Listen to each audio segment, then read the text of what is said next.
So folks, Double A Farm coming back with you. As you can tell, I'm building another building. I haven't been doing any filming up to this point on this building whatsoever. I thought about it a couple times. When I get down here, I go straight to working on it.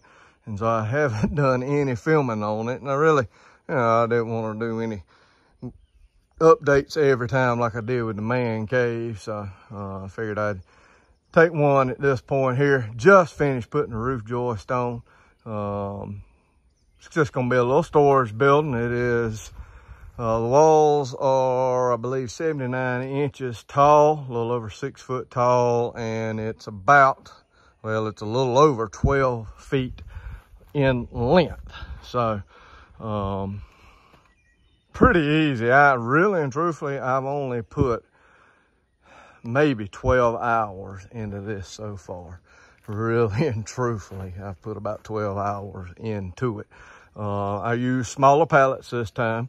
As you can see here, you can see a seam and how the boards are all set. I cut a pallet down there.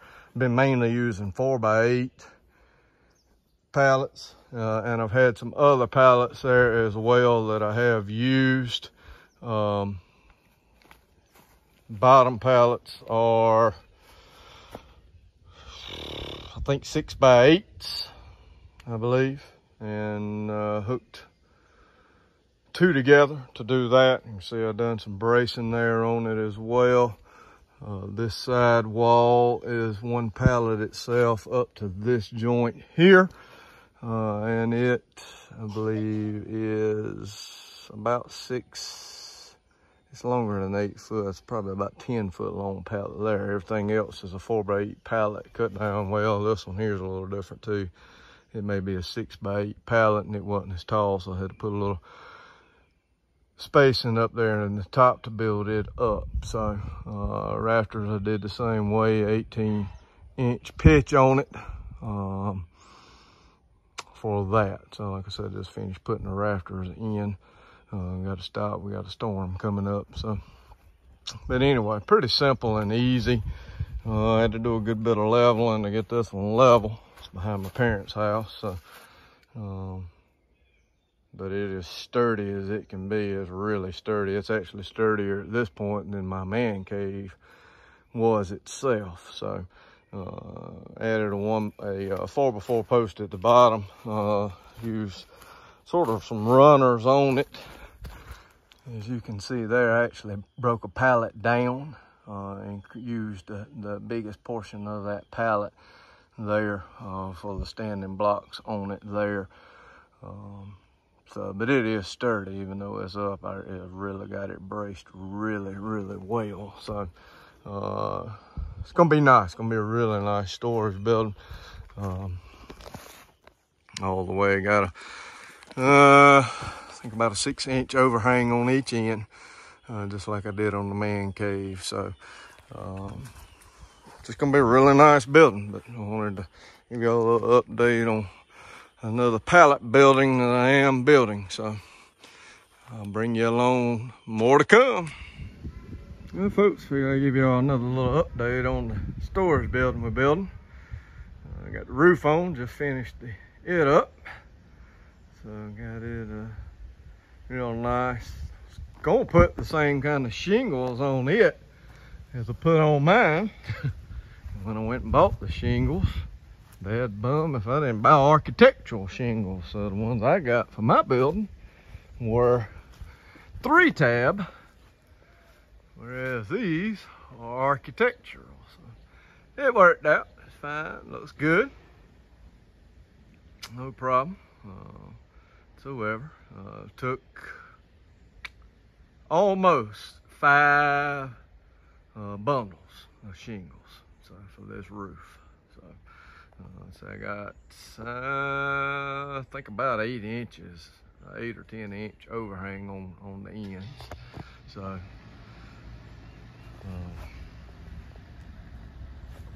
and that's 18 inches here. Well, it is on the back. On the front, it's about 16, I think, or something like that. And then I got, I don't know, a foot of overhang there maybe a little bit more on that. So let's see, 5 bundles of shingles for that. And then I actually used my shingles that I had 2 bundles. I think I had 2.5 bundles left over from my building that I'd saved for my porch, roof over my porch that I hadn't built yet.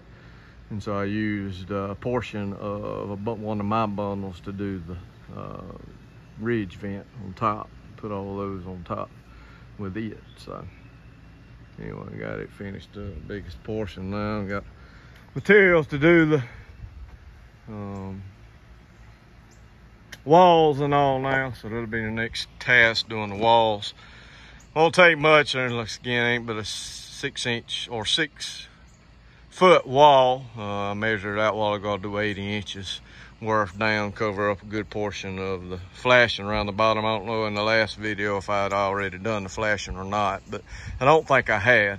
I did the flashing the other day, put that flashing all the way around it. So I had to put a board on the sides, both sides, and at the back to help out with the flashing. And of course, put it in the ground, buried the flashing in the ground. So we did that. My dad actually wanted the building tied down. So we actually put, if I can get a picture of it, actually put some of the mobile home stakes in it. It's almost gonna be like a storm shelter for them when we have a storm or something. So screwed some of the mobile home stakes. I got one there, and then I got another one right there. So, and then I got some smaller ones, if I can find them. There's actually one right there, if you can tell it's shining. And then another one there, another one there. And I believe there's one right up under me. Nope, too far. There it is right there. So I got about 7. Those are small, the little ones that I had whenever I got my little barn that I built for my hay storage. So and I pulled those out and put them in, and then I got those regular mobile home stakes there for that. So anyway, it's coming along. So next we'll be putting on the side and putting the floor in, putting the door on, and once I get all that done, then I'll give you another update. So and I've already started planning. I'm actually going to do a cost estimate look at building your own building against buying a prefab building like that one there. I've already started working on that, and I'm gonna do a video especially on cost and pricing of doing your own compared to buying a prefabbed building and having it delivered. So anyway, we'll be back next time with another update.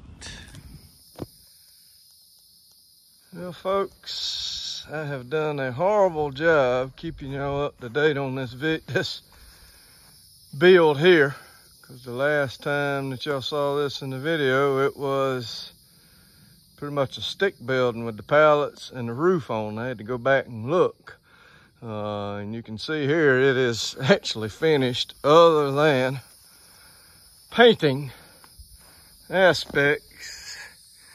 It is complete.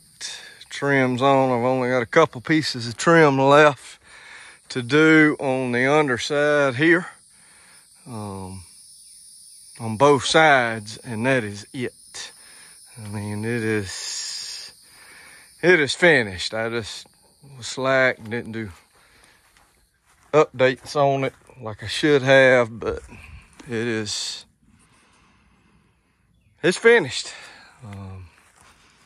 Pretty quick build, of course, because of me having already built mine. It was a lot easier, and I could move along fairly easily with it. So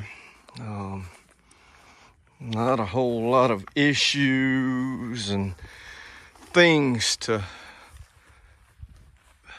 really go wrong. So again, it's not perfect. I'm not a contractor, but it's a very sturdy building. We'll have to paint the door. Like I said, I still got to paint the side. Still got to put a deadbolt lock on it. Got the floor in, got all the trim around bases covering up the holes done. So, I mean, it's pretty much, it is complete. So I think we're gonna come in here and put some shelves in. Not gonna do anything to the walls. They want the walls left like it is, but pretty much just like mine is, but we are gonna come in and put some shelves on this wall here, I believe, and on the back wall, put 3 or 4 shelves for storage stuff, and then leave one wall bare. So,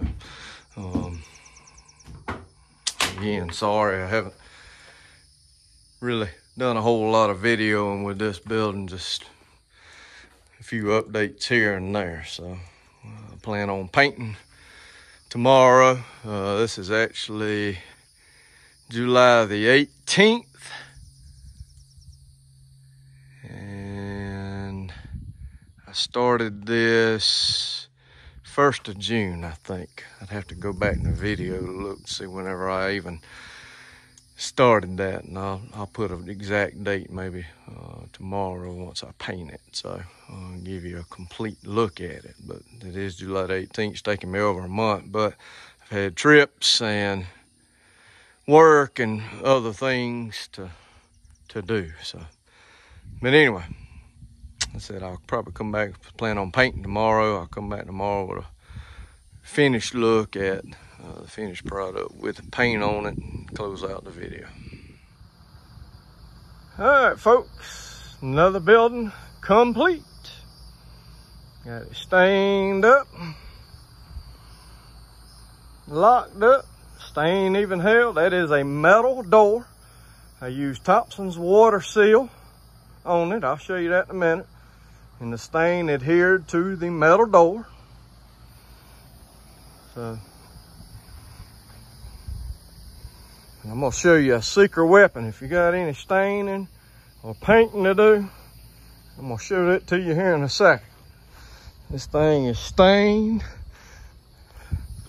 and finished up all the way. It's very nice. I actually came in and we already had the metal flashing going in the ground, but there was a gap. I had a gap in there, sort of under the bottom of that building between the inside and the outside. So I put metal flashing, took the bottom board off right there and put that bottom board over the flashing. So did that yesterday. So, and anyway, got it stained today. And it looks good. I mean, it looks good. And it's locked, so I can't show you the inside. We actually put 3 little touch lights in there. Just light it up a little bit, not bright, but you can see in there. If you put 6 in there, I'm sure it'll light it up really nice. They're just little pod lights that you touch and they come on, run off batteries. Deadbolt lock on it. Yeah. Looks nice, really looks nice. Be interested to see how it holds up. And we're actually talking, we may tear that building down right there and build another building next summer. So we'll see. So, sorry folks, this is the next day. I didn't get to finish talking about this power sprayer. I had something that occurred and never was able to get back to the video. But anyway, if you have a project to do, a staining, I think you could probably even put paint in this. I still got to finish cleaning it up, but I did rinse the hose out. I ran a cycle of paint thinner through it 2 times. Actually, a specially formulated paint thinner that goes in these machines that I found at Home Depot. And I got this from Home Depot. And anyway, if you have a project that you need to do, I highly recommend that. This is a very, very handy tool. Like I said, one time I wish I'd had it for my man cave. I thought about buying one, but I didn't. Went with the air compressor way, and air compressor just wasn't working for spraying my dad's building. So I decided to buy this and try it. And like I said, I am so glad I did. It's got an on-off switch up top right there. Trigger is adjustable for the flow right there. For how much you want to pull that trigger back. You take the little jar off, holds I think 15 ounces, says 500 milliliters there. Yeah, there it is right there. 15 ounces, and I was putting more than that in it. But just tremendous. Change the nozzle there, turn it to however you want to spray. So just a tremendous tool if you have a painting, staining job to do, fences or whatever. Like I said, that's very handy tool. I'm glad I made that purchase. And then the stain that I used was this Thompson's water cell. I don't think I showed that on my when I did my man cave, but I used the solid color